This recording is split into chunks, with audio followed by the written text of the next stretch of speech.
Okay, in this next section of our choosing selections by color range, we're going to do a little bit of blurring. In the last segment, we cleaned up the crown, and so this is my result. Not all of the edges are perfect because in looking at the photograph, some of these edges are, I've got some spillover, especially in the hair on this other side, this left-hand side. So if we look at it here, I still have a little bit of pink reflecting into the hair, so I didn't get rid of all of that. But for here, I want to, here in the next segment, I want to blur the edges just a touch so that we make sure that we are matching the way that the photograph is looking. So what I want to do is get into the back to the RGB. So if you go to your channels and click back on your RGB, that's how to get back to it. Your visibility needs to be available for that. And I want to go back to my selection to add or load that selection again. So again, my little trick, going to my channel, the thumbnail there, sketch of it, and then if I hold down my command or my control key for Windows, click on it, and there's my selection that's been refined. Now I'm assuming that you've been saving your work as you go along. Just because we saved a channel here or our selection as a channel doesn't mean that our overall project has been saved. So we need to save often enough. Okay, so I have the selection. My next step is that I want to go to edit this in the quick mask mode. So I have to have the selection available so that we can switch it to quick mask mode.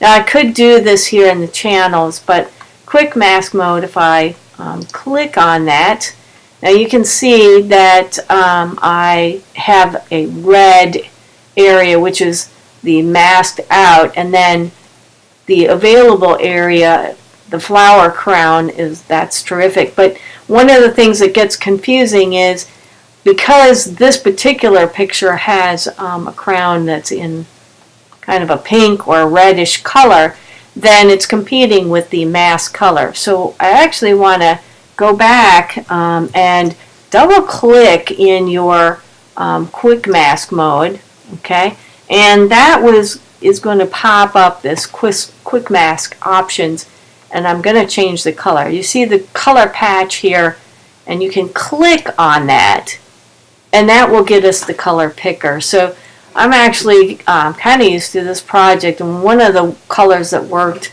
pretty well is kind of like either an aqua or cyan color, something the opposite of what we've got here. So I'm going to go ahead and click OK and accept that color change.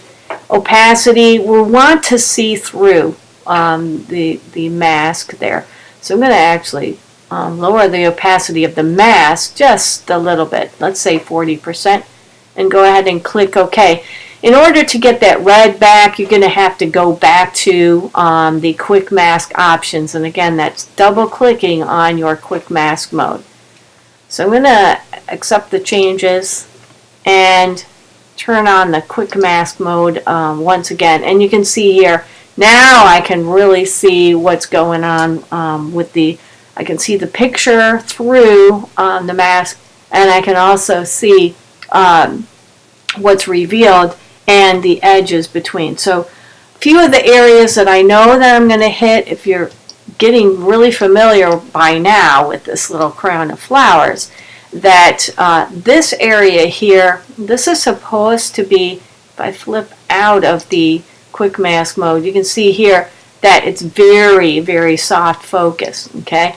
And by putting the mask on here, you can see, well, I've got some little bit of harder edges, and so that looks a little bit fake. So what I'm going to do here is take and get back into another tool we've used before with regards to selections. That is the blur tool, and again, if you don't recognize it, go under some of these. It might be sharpen or smudge showing, and you need to find the blur tool to use that.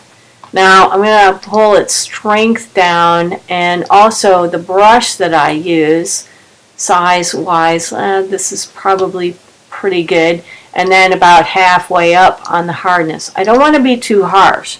And I'm going to zoom in here. And basically what I'm doing is I am softening the edges of my quick mask here, or my selection here. So I'm going to blur that out a little bit. I'm not blurring the picture at all. What I'm doing is blurring actually my selection. So if I were to actually turn the color range on and turn off this other one here. Okay, so that's the softer edge. Okay, so if I were to go out of quick mask mode, well, then that's what would happen. All right, I'm going to turn that off. I can actually see the quick mask very clearly now. If I have my RGB turned off in the channel, then I can see here I've got it blurred out pretty well. So not every edge is going to need blurring. Let me turn the RGB back on and my quick mask mode. Sometimes you're going back and forth and having to turn the visibility on and off. But just hit those areas that you know are needing to be soft, much softer, like for instance these background ones here. So again, you're going to move all the way around the outer edge in whatever direction that you want to hit just those areas that you'd like to maybe soften up a little bit with the blur tool. This one, like right here, needs it a bit. And you can go back and forth between the hitting the RGB, turning it on and off, just so you can see a little bit of what's going on with the blurriness on it. Okay, so again, go back to your quick mask mode. Don't be coloring on the RGB. Make sure you're in the quick mask and that you're blurring that area right there. Okay, because you can make a mistake and be working on the layer. You don't want to do that. You want to be in the quick mask right there. Okay, and going across here. All right, I'm going to hit a little bit of these areas right here to blur it out, and we should be good to go. So go all the way around, and when your mask is, you're satisfied with that, then we could also, if you want to do this, is to get out of quick mask mode for one thing. And again, we could save this as a different selection. So save selections instead of going over the last one that we did. We could make this one refined color range selection, something like that. Doing different versions of it, then you've got step by step, and you can always go back if you're unhappy with your results. You can go back and you haven't lost that work. And in a commercial setting, it's really important to be able to go backwards but not having to lose all of your work. Save overall. Okay, and we'll see you in the next section. We're going to change the color actually.